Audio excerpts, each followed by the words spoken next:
एक जंगल में एक बहुत पुराना बरगद का पेड़ था। उस पेड़ पर घोंसला बनाकर एक कौआ कव्वी काज उड़ा रहता था।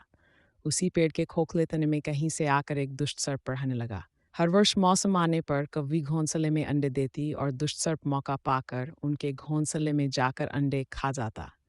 एक बार जब कौआ व कव्वी जल्दी भोजन पाकर शीघ्र ही लौट आए तो उन्होंने उस दुष्ट सर्प को अपने घोंसले में रखे अंडों पर झपटते देखा। अंडे खाकर सर्प चला गया। कौए ने कवि को डांट से बंधाया। प्रिय, हिम्मत रखो, अब हमें शत्रु का पता चल गया है, कुछ उपाय भी सोच लेंगे। कौए ने काफी सोचा विचारा और पहले वाले घोंसले को छोड़ उससे काफी ऊपर टहनी पर घोंसला बनाया और कव्वी से कहा, यहाँ हमारे अंडे सुरक्षित रहेंगे। हमारा घोंसला पेड़ की चोटी के किनारे निकट है और ऊपर आसमान में चील मंडराती रहती हैं। चील सांप की बैरी है। दुष्ट सर्प यहाँ तक आने का साहस नहीं कर पाएगा। कौवे की बात मानकर कौवी ने नए घोंसले में अंडे दिए जिसमें अंडे सुरक्षित रहे और उनमें से बच्चे भी निकल आए। उधर सर्प उनका घोंसला खाली देखकर यह समझा कि उसके डर से कौआ कव्वी शायद वहां से चले गए हैं, पर दुष्ट सर्प टहलता रहता था। उसने देखा कि कौआ कव्वी उसी पेड़ से उड़ते हैं और लौटते भी वहीं हैं। उसे हंसमते देने लगी कि उन्होंने नया घोंसला उसी पेड़ पर ऊपर बना रखा है। एक दिन सर्प खौं से निकला और उसने कौओं का नया घोंसला खोज लिया। घोंसले में कौआ दंपति के 3 नवजात शिशु थे। दुष्ट सर्प उन्हें एक करके घपाघप निगल गया और अपने खोह में लौटकर डकारें लेने लगा। कौआ व कव्वी लौटे तो घोंसला खाली पाकर सन्न गए। घोंसले में हुई टूट फूट व नन्हे कौओं के कोमल पंखम बिखरे देकर वह सारा माजरा समझ गए।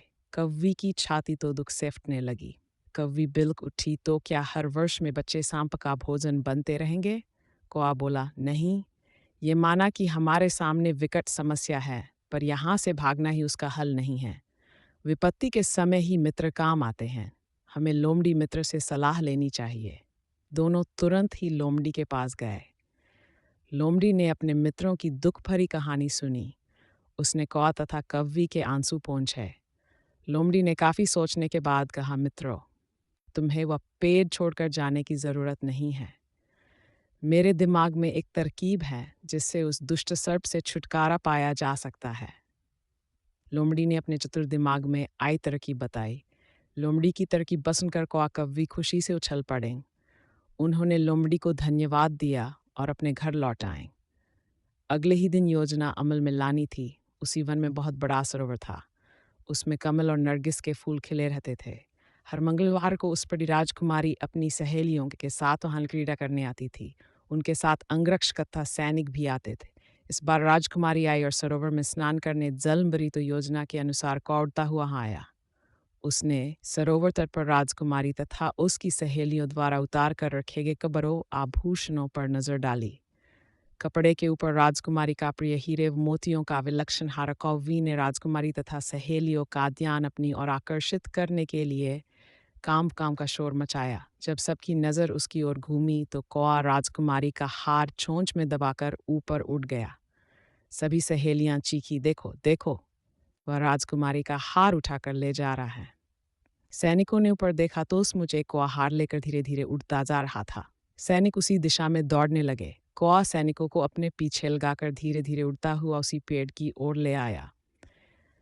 जब सैनिक कुछ ही दूर रह गए तो कौए ने राजकुमारी का हार इस प्रकार गिराया कि वह सांप वाले खोहे के भीतर जा गिरा।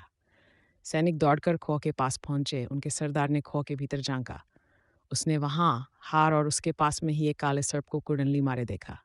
वह चिल्लाया, पीछे हटो, अंदर एक नाग है। सरदार ने खोह के भीतर भाला मारा। सर्प घायल हुआ और फुफकारता हुआ बाहर निकला। जैसे ही वह बाहर आया, सैनिकों ने भालों से उसके टुकड़े टुकड़े कर डाले। सीख, बुद्धि का प्रयोग करके हर संकट का हल निकाला जा सकता है।